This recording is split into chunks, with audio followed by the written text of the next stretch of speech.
naghahanap ng paraan na tapusin ang season na ito, yung mga Bees, para maganda ang kanilang exit.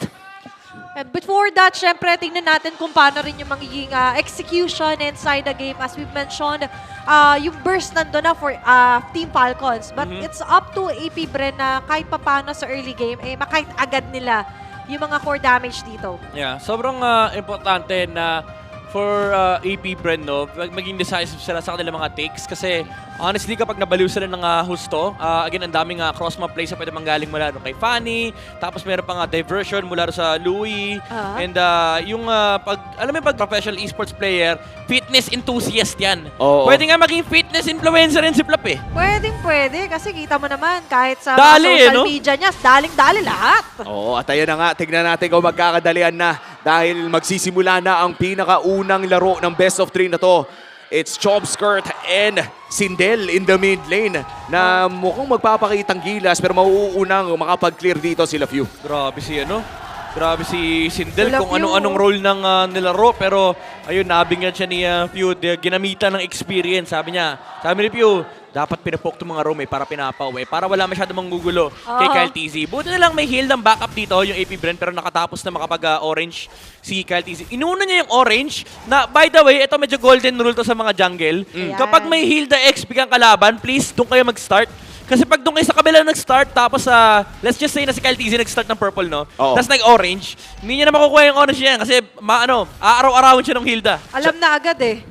Diba? Kumbaga nape-predict na nakikita agad. Tsaka parang nakakatakot no, kung sakaling nauna mag-clear. Buti na lang yung mga explainers natin dyan ay paludin lang. Hindi nila hinahayaan na mabuli sila sa loob at maunahan sa loob ng jungle. Kaya naman kalmado pa ang Land of Dawn. Naghahanap pa ng tsansa ang parehas na teams na makahanap ng magandang engage. Pero mukhang maghihintay muna ng level 4 for both teams. Hindi ako sanay. Usually kapag may Fanny tsaka Joe, bugbugan na ganito sa simula pa lang eh. Yung maagang dalaw agad, nandun yung mga pakable-kable. Pero now that they're level 4, pwede natin na-expect yung both junglers natin na may konting tinginan. Pero as usual, maghihintay dito ng Way of the Dragon pa rin naman si Sindel. So most likely for Team Falcons, they're also waiting for Ogwen. Kahit pa paano na magkaroon ng fist crack sa lubong sa likod.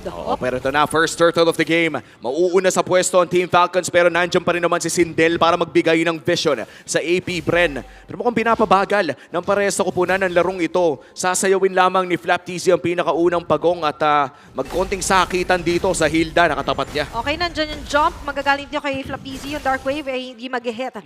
Habang yung first turtle ay medyo kay Kembot pa lang. Balik muna siya sa kanyang pet. May diversion na hawak si Chopskirt. Bibigyan nila yung mid-wave para makapag-level 4 si Sindel. Pero Kyle TZ already on the move. Alam nila kasi magpapa-level 4 yung Cho. Okay, nag-flicker na doon si Few.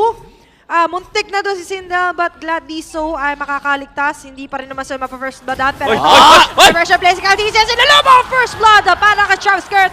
Sabay agaw dito ng purple bomb. Mainit. 1 milyon na nga ang moves. Dinagdagan pa ng isa. Si Ogwen ngayon ang mabibigyan ng kalahati. Pero Chopskirt with the double dash plus the flicker away.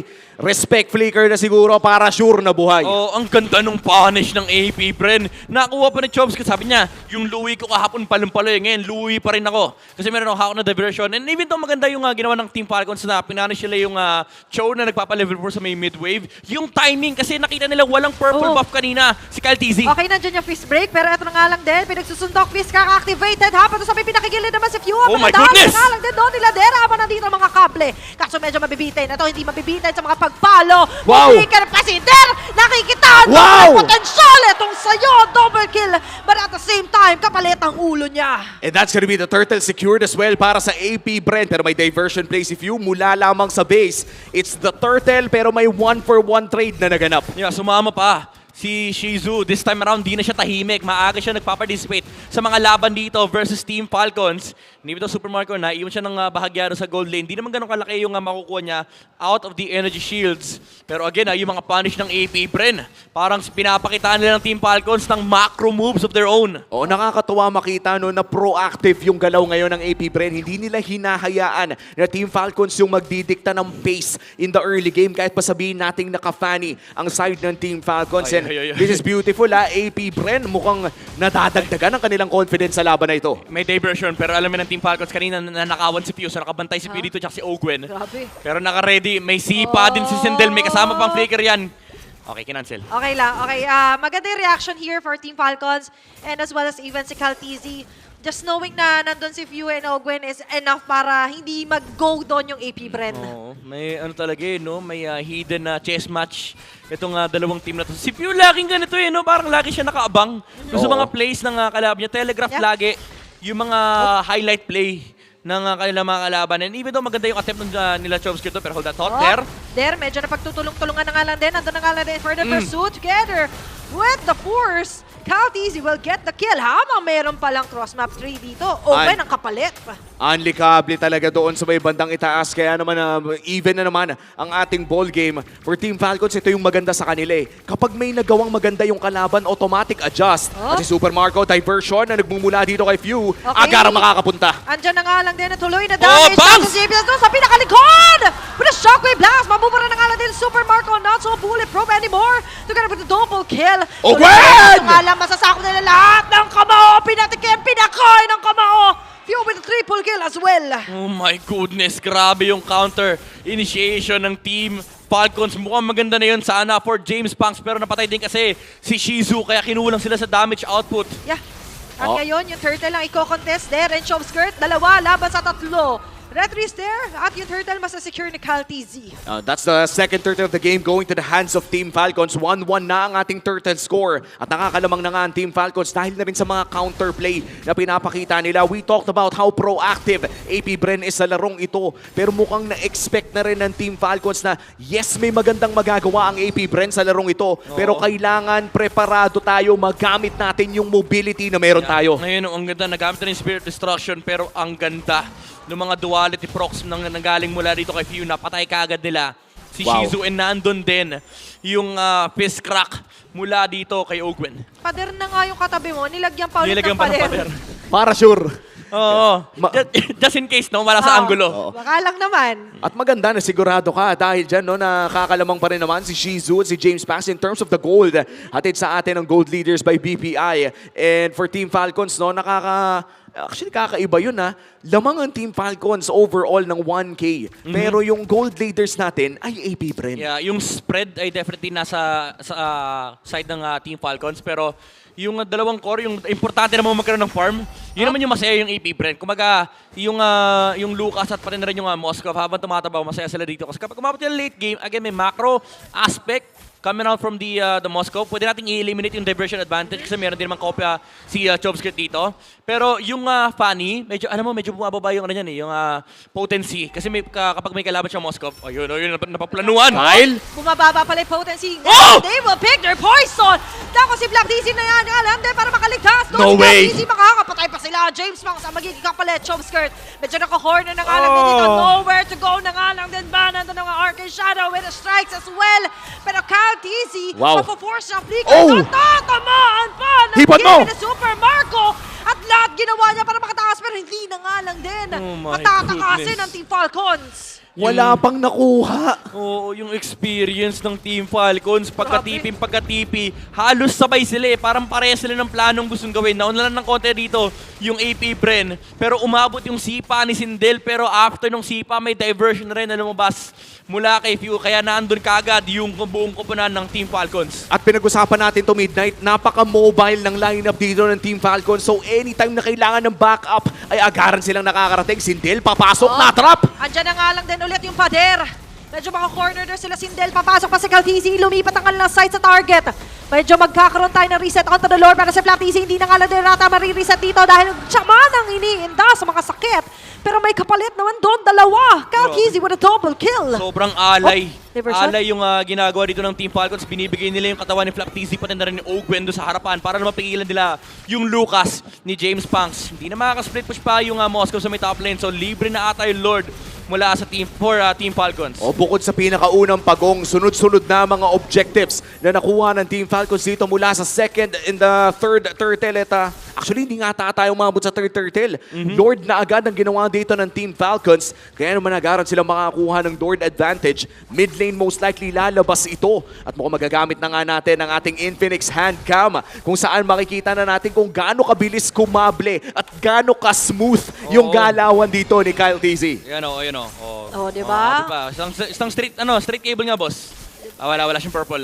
Medyo bitin. Okay lang, pero hindi siya mabibitin sa sobrang smooth gaming niya with Infinix GT20 Pro. At yung lakas sa laro ngayon nagre-reflect for Team Falcons as the Lord will march onto mid lane. Transition din dito sa defensive side ang AP Bren. Habang yung mga outer and inner turrets, lahat ay made-destroy na nila. Oo, big power spike as well para kay Super Marco. Holy Crystal activated na para sa Kimi na to. Ito na yung napakasakit ng mga bola-bola as the Lord marches in the mid lane. Meron pa namang holy defense rather. At mukhang agaran ng puputok yung Lord na yon. At Sobrang- yan ang maganda, malambot yung Lord kapag ganun pa lang kaaga. Oo. At ngayon, may malalambot din na heroes dito for AP Bren na gustong targetin sana Team Falcons. Pero nice defense pa rin kahit paano hindi sila mabubutasan agad ng base dito. Looking at the Infinix in-game equipment, Midnight, sino ba yung talagang nasa power spike na yung peak power spike ngayon? I would say it's still Team Falcons, lalo pat nabuo na rito yung Holy Crystal ng Kimi and may kasama pang Skypiercer. Maraming build dito kay Kimi pero ang pinaka-successful na nakikita ko is yung build ngayon ni Super Marco kasi yung burst damage talaga napakataas. Okay, si Der ngayon ay Uy! medyo lumalim, makaka-flicker in para makaiwas no, sa Team Freestyle. Falcons. Grabe rin talaga yung freestyle moves din doon ni Cal TZ. Parang nagsistretching no? Op. Ito yung matagal na nating hindi nakikita mula kay Kyle. At sinigurado lang niya, pinakita lang niya sa lahat na kahit hindi ko masyado nalalaro itong Fanny na to, ay kayang-kaya ko pa rin iba to Oo. anytime na ipatawag ni Coach. May may custom lobby naman eh. Pili ko doon nagpapractice si kahit easy ng mga cables. Pero again, mabalikan ko lang yung build ni Super Marco dito. Napakataas ang kanyang burst damage, especially with the Holy Crystal. Tapos yung DPS ay reliable na makapag-convert with the kill kasi may Skypiercer. Ang Grabe, sakit! isang pasok pa lang yun. Isang pagbanda Grabe, pa lang yun ni binibit. Cal TZ. Imagine, kaya niya and Aray. afford niya. He's at the luxury to do those kind of moves din talaga sa harap ng AP Bren. Oo, and ang nakakatawa dito for Team Falcons, pag tinanong mo, sinong long range poke nyo? Si Super Marco? Sino pa? Si Fanny. Oo, si Kyle. Galing mismo Oo. sa ako ang skill shot. Melee long range nuke. Grabe, no?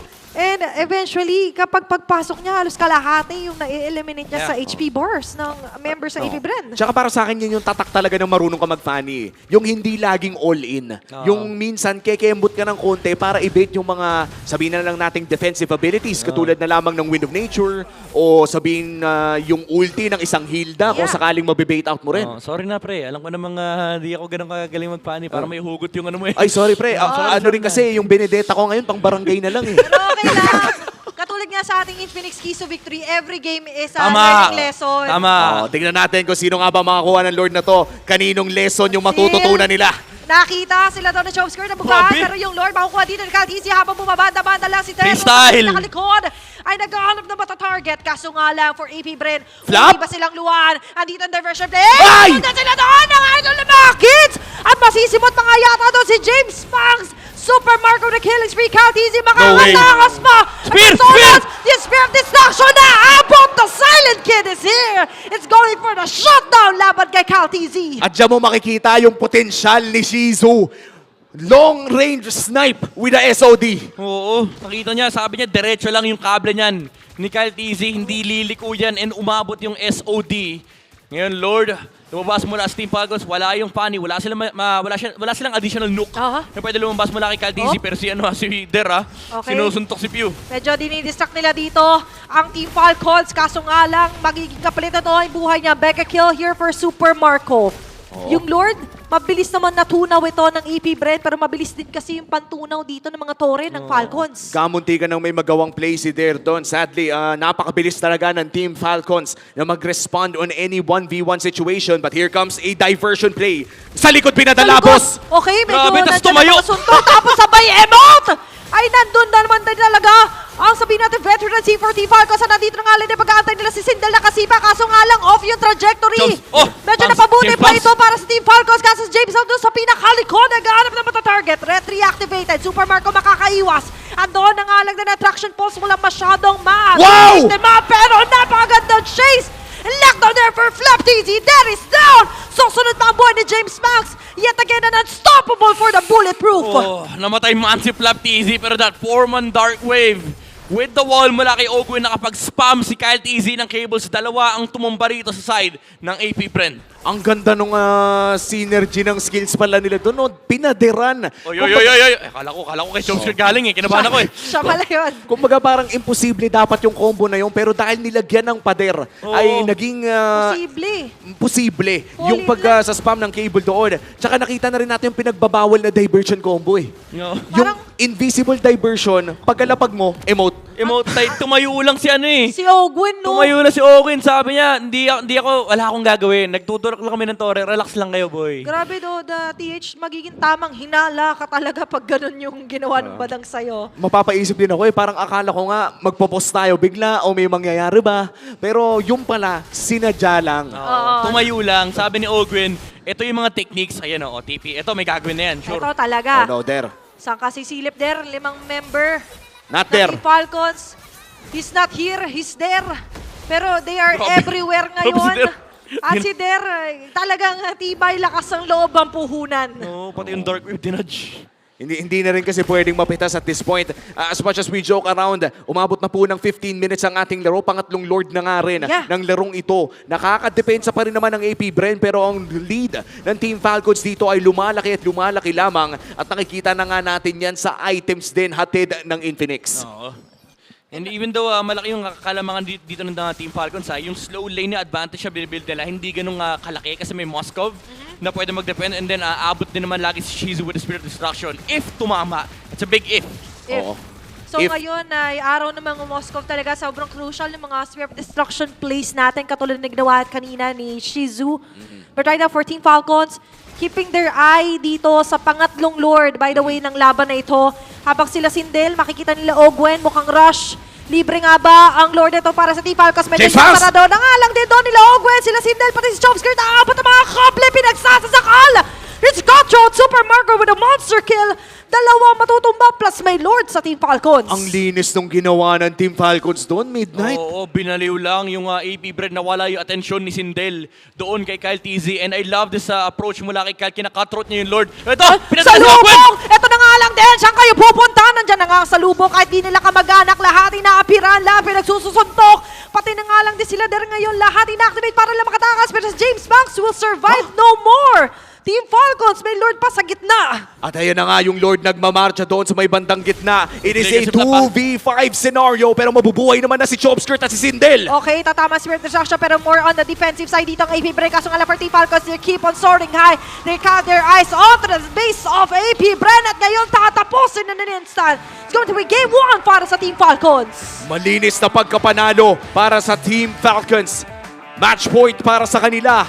At mukhang nakapagpabida pa ng kanilang emotes. Iba pa rin talaga yung macro battle, yung macro experience dito ng Team Falcons na pinamalas nila laban sa AP Bren.